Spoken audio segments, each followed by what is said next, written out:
Les vraies voix Sud Radio, 17h-20h, Philippe David. Retour des vraies voix avec Caroline Pilastre, Christophe Madrol et Marc Varnaud. Hier soir, Jean-Yves Le Drian était sur France 5. On écoute son propos. Nos interlocuteurs nous ont précisé que les situations sont périlleuses en Syrie et nous ont précisé par exemple que la semaine dernière, le Kazakhstan et la Suède ont orchestré des rapatriements d'enfants et de femmes djihadistes. Moi je veux bien regarder tout cela, mais en tout cas sachez que la France est déterminée à le faire, mais par contre, les adultes non. Il faut que les mères acceptent de se séparer de leurs enfants. Oui, mais certaines le font. Les adultes non, les adultes doivent être jugés. Ils ont combattu les populations irakiennes, les populations syriennes. À un moment donné, il faudra... Pas sur place pour non, mais il faudra qu'il y en ait une. Mais nous sommes toujours en guerre. C'était Jean-Yves Le Drian hier soir sur France 5. D'où ce distinguo entre les adultes et les enfants. Il rappelle les risques pour nos soldats dans cette interview.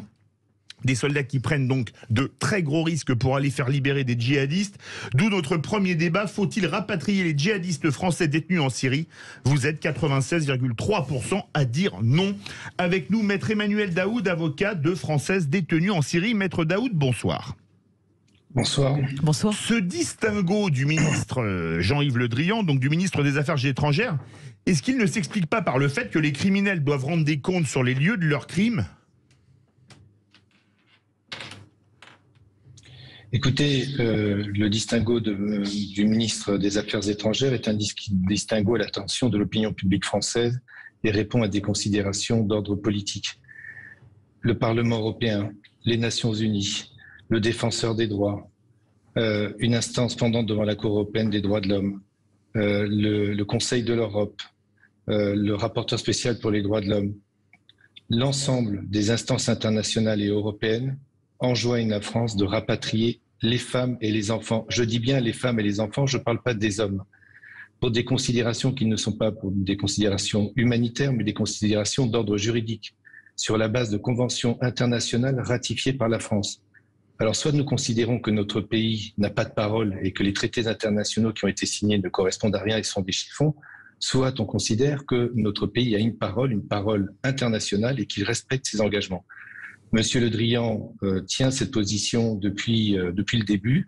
Elle n'est pas conforme au droit. C'est une posture politique, c'est de la réelle politique. Et les juristes, je dis bien les juristes, y compris les magistrats, je vous le précise, j'avais eu l'occasion d'en parler avec l'un de vos chroniqueurs, monsieur Philippe Bilger, qui faisait la même analyse. Les responsables de la lutte antiterroriste en France, magistrats, policiers, disent que la meilleure façon d'assurer la sécurité des Françaises et des Français, c'est d'assurer le rapatriement de ces femmes et de ces enfants. Parce que ces femmes, je parle des adultes puisque c'est la question posée, seront judiciarisées. Ça veut dire quoi? C'est-à-dire qu'elles seront mises en examen et placées en détention provisoire pour qu'elles répondent de leurs actes. Voilà la réalité juridique. Caroline Pilastre. Oui, si les femmes reviennent avec leurs enfants en France, comme vous le disiez, elles iront en prison. Et les enfants iront essentiellement dans des familles d'accueil. Après, ça peut créer évidemment des rancœurs et des ressentiments en fonction de l'âge des enfants. Donc humainement, on se dit, si les enfants sont petits, parce que moi je fais vraiment le distinguo entre les petits et les plus grands, les adolescents ou les jeunes adultes, qui peuvent être encore plus imprégnés par l'idéologie fanatique islamiste. Mais on peut pas les laisser, évidemment, ces petits dans ces conditions, parce que pour beaucoup d'entre eux, ils sont orphelins, ils vivent évidemment de manière sectaire et donc doivent revenir, mais il faut les suivre et les encadrer. Et la question que je me pose, moi, c'est y aura-t-il suffisamment de personnel justement pour s'occuper de ces enfants et être dans un genre de déradicalisation, appelez ça un sevrage, ce que vous voulez par la suite? Est-ce que la France sera capable de faire du cas par cas comme c'est déjà le cas en Allemagne? Emmanuel Daoud. Alors merci de poser le débat en ces termes. Vous avez tout à fait raison, madame. La question qui se pose, c'est celle de savoir s'il y aura un encadrement suffisant pour accueillir ces enfants. La réponse, elle est positive. D'abord, je tiens à attirer votre attention sur le fait qu'il n'y a pas de jeunes adultes qui sont détenus. Les enfants dont nous parlons, c'est des enfants, évidemment, le temps a passé. Certains sont détenus parce que ce sont des prisons à ciel ouvert depuis 3 à 5 ans, dans des conditions inhumaines et indignes qui ont été stigmatisées par toutes les organisations internationales. Je parle des enfants, je ne parle pas des mères. Ces enfants, ils seront pris en charge et ils seront pris en charge de façon suffisante. Il y a des dispositifs, il y a 3 pôles en France qui sont tout à fait outillés pour accueillir ces enfants. Savez-vous de combien d'enfants nous parlons? Est-ce qu'on parle de 2000, de 3000, de 5000 ou 10 000 enfants? C'est 200, non? Nous parlons à peine. D'accord. Et les moyens ont été mis en œuvre par le ministère de la Justice, par le ministère des Affaires sociales, par le ministère de la Famille. Et donc, le dispositif est prêt. Encore faut-il qu'il y ait la volonté politique de faire en sorte que la France respecte encore une fois sa parole et protège ses propres ressortissants. Vous ne me ferez pas croire qu'un enfant de 5 ans ou de 6 ans est responsable du comportement de son père, voire de sa mère. Ce n'est pas possible. Marc Varnaud, bien dans le micro. Je crois que c'est un sujet qui est très complexe parce que, alors effectivement, on peut le prendre par la lorgnette des enfants, mais je crois qu'il faut le prendre globalement. La question globale, c'est dans quelles conditions on rapatrie ou on rapatrie pas les djihadistes qui sont partis, ou leurs épouses, leurs maris, leurs enfants. Voilà, le sujet est global. Je crois que le problème, il y a 3 problèmes. Le premier, c'est là-bas. D'abord, est-ce que là-bas, il y a un certain nombre de garanties qui sont réunies pour que, d'une part, les parents, qui dans beaucoup de cas, on ne sait pas trop ce qu'ils ont fait, parce que c'est un peu flou, on sait juste qu'ils sont partis de leur plein gré rejoindre le califat, la tentative de Daesh. On sait qu'il y en a 1500 qui sont partis. Aujourd'hui, on parle de quelques centaines qu'il faut rapatrier. Dieu seul sait ce que sont devenus ceux qui ne sont pas dans la comptabilité. Enfin, il y a ceux qui sont morts. Puis il y a des centaines de personnes dont on ne parle plus du tout. La deuxième chose, c'est effectivement, c'est en France. Quand on voit déjà les moyens de la justice aujourd'hui, qui sont inexistants, il faut être très clair, et la façon et la difficulté avec laquelle on a du mal à s'occuper des gens qui posent des problèmes pour la société, rapatrier demain des mamans qu'on va mettre en prison et des enfants que l'on va mettre en famille d'accueil, fois quelques dizaines ou peut-être quelques centaines d'enfants, on voit déjà le problème gros comme un nez au milieu de la figure. C'est-à-dire qu'on n'aura jamais les moyens de suivre ça correctement. Je suis désolé, on n'a déjà pas les moyens de suivre des délinquants en France. Donc on va suivre des djihadistes et des fichiers S. On va donc suivre des femmes de djihadistes qui, pour certaines, comme Madame Boumediene, ne sont pas des femmes de djihadistes, sont des djihadistes. Donc parce qu'elles sont des femmes, donc on va avoir un peu plus de compréhension et les faire revenir. Moi, je crois que c'est extrêmement dangereux. C'est extrêmement dangereux. Et que si les Français sont autant opposés à cette mesure, c'est pas un hasard. C'est qu'il y a quelque chose qui ne va pas. Maître Daoud. Écoutez, moi, je ne vais pas, la parole de l'avocat, elle est ce qu'elle est. Je vais me retrancher derrière la parole des spécialistes de la lutte antiterroriste. Monsieur David Depasse, coordinateur de la lutte antiterroriste, juge d'instruction, a dit qu'il fallait les faire revenir. Le parquet national antiterroriste, donc des spécialistes, ceux qui sont sur le terrain, disent qu'il faut les faire revenir pour les judiciariser, pour assurer une meilleure protection des Françaises et des Français, pour démanteler et identifier les réseaux. Les responsables de la DGSI, donc les policiers, disent la même chose. Donc je vous écoute évidemment, monsieur, disant que si les Français disent qu'ils sont opposés, c'est qu'il y a un problème.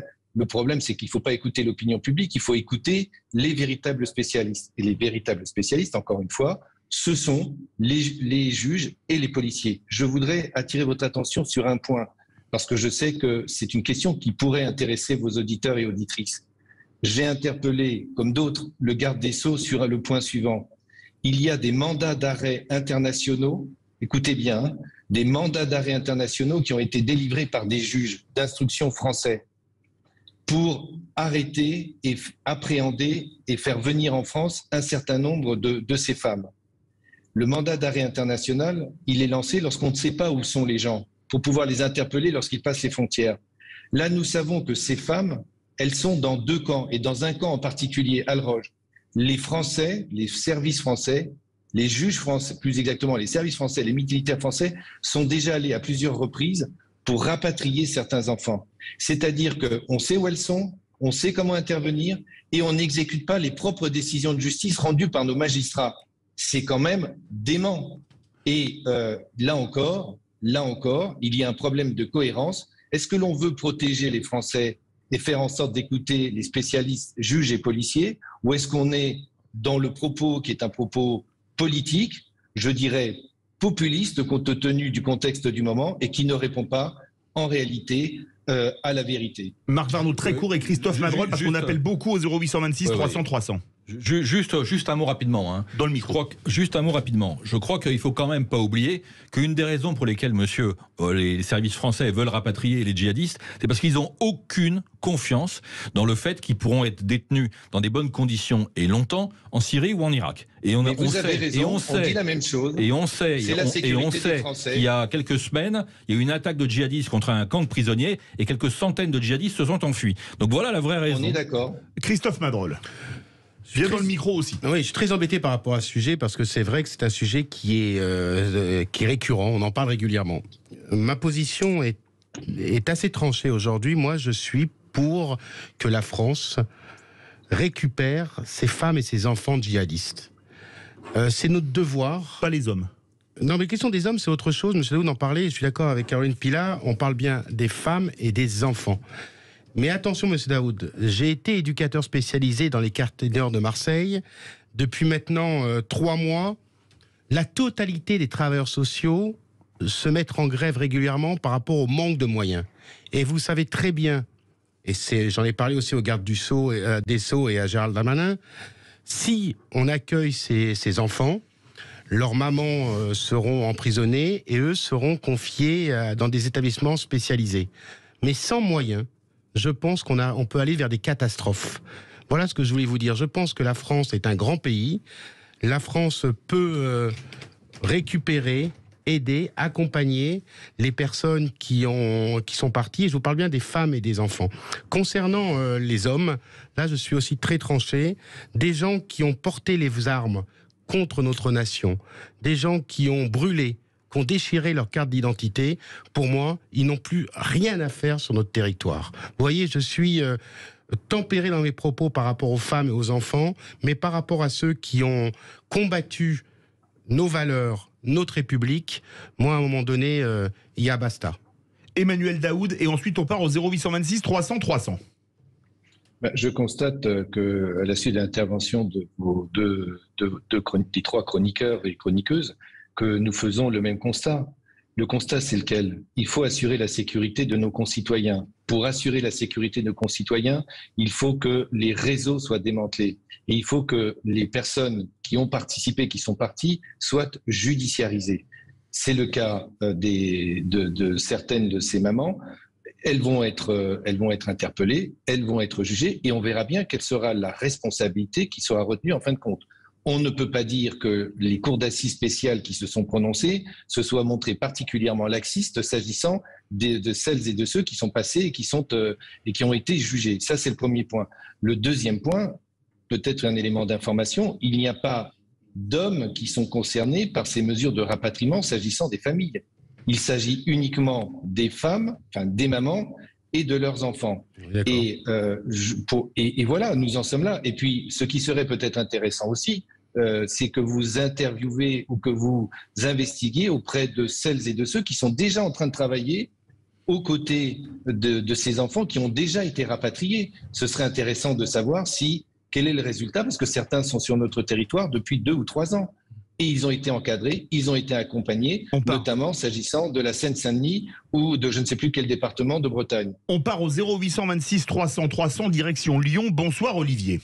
Oui, bonsoir Sud Radio. Et vous ne voulez pas qu'on rapatrie les djihadistes, quels qu'ils soient, hommes, femmes ou enfants, si je ne m'abuse?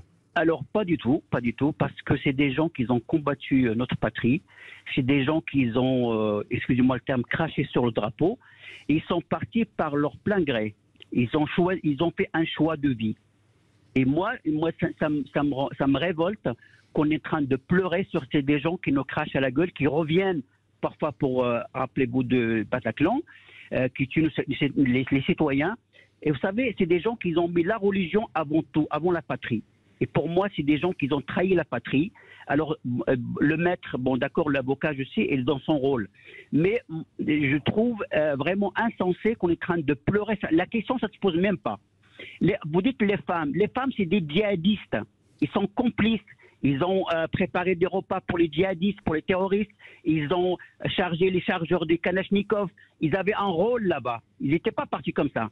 Et c'est des gens qu'ils ont trahis. Ils sont partis. Il y en a même qui recevaient les RMI en Syrie pour vivre. Et pour les enfants, même leurs parents, ils n'ont pas pensé à leurs enfants. Alors pourquoi nous, on va penser aux enfants? Pour moi, la question, ça ne se pose même pas. C'est des gens qui ont fait un choix de vie, ils ont choisi la religion, ils sont partis pour le djihad, ben, ils restent là-bas. Parce que déjà, nous, au niveau administratif, au niveau prison, c'est déjà plein. On ne va pas rajouter encore des gens qui n'aiment pas la France, qui ne nous aiment pas. Merci beaucoup Olivier Lyon. Très rapide Marc Varnaud, on va donner la parole pour conclure à Maître Daoud. Oui, juste un quart de mot, enfin très rapidement.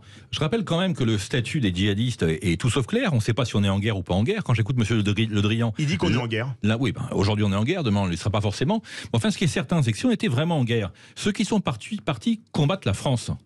Ils devraient être dénaturalisés et ce débat ne devrait pas exister. C'est-à-dire qu'à cet instant, ceux qui sont partis faire le djihad en Syrie et en Irak ne devraient plus être français. Et pas de débat. On a un débat parce qu'on a un problème sur la façon dont on appelle cette guerre qui ne porte pas de nom. Absolument. Alors Emmanuel Daoud, le mot de la fin pour répondre à Olivier de Lyon et à Marc Varnaud et au reste des vraies voix. Parce que c'est vrai que c'est une vraie question. Une femme, regardez, dans un mois, ce sera les 10 ans des attentats commis par Mohamed Merah qui était parti au Proche-Orient. Faire revenir une femme, et une femme avec une Kalachnikov dans les mains, c'est aussi dangereux qu'un homme avec une Kalachnikov dans les mains, soit dit en passant. Hein. D'abord, je sais que vous êtes attaché à la présomption d'innocence et que vous n'allez pas préjuger de la condamnation éventuelle de celles qui sont parties. Il y a des parcours qui vont être examinés par la justice. Mais évidemment, on peut aussi décider de condamner les gens sans qu'ils passent en jugement. C'est une autre façon de concevoir notre démocratie. Mais chacun voit midi à sa porte. Je vais essayer de répondre à votre auditeur. Évidemment, monsieur, je comprends votre colère. Évidemment, monsieur, je comprends votre crainte. Évidemment, je comprends le fait que vous puissiez vous dire que ces personnes qui sont parties n'ont plus rien à faire en France. Je le comprends, au sens qu'ils ont fait, pour certains ou certaines d'entre elles, un choix volontaire.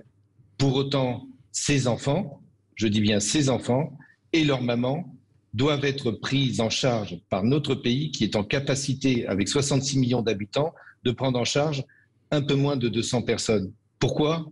Parce que la France est un grand pays. Pourquoi? Parce que la France a signé des conventions internationales et qu'elle doit respecter sa parole. Et on pourrait faire confiance à la justice et à la police de notre pays pour faire en sorte que cette problématique ô combien complexe soit traitée. Et je vous rappelle que nous parlons jusqu'à présent de Françaises et de Français, sauf à considérer que nous pourrions nous regarder dans une glace en abandonnant à leur sort, ce qui est déjà le cas depuis 4 ans, des enfants de 2 ans, 3 ans, 5 ans, 8 ans, 10 ans. Moi, je ne peux pas me regarder dans une glace en pensant à cela et à l'abandon qui est celui des pouvoirs publics. Merci beaucoup, Maître Emmanuel Daoud, avocat de Françaises détenues en Syrie. Verdict sur Twitter. Faut-il rapatrier les djihadistes français détenus en Syrie? Vous êtes 96,3% à dire non. La chronique présidentielle de Philippe Rossi, ça vous dit les vraies voix? Oui. Parce qu'il y a beaucoup de choses à dire. Ce soir, et ben c'est Tant tout de mieux. suite.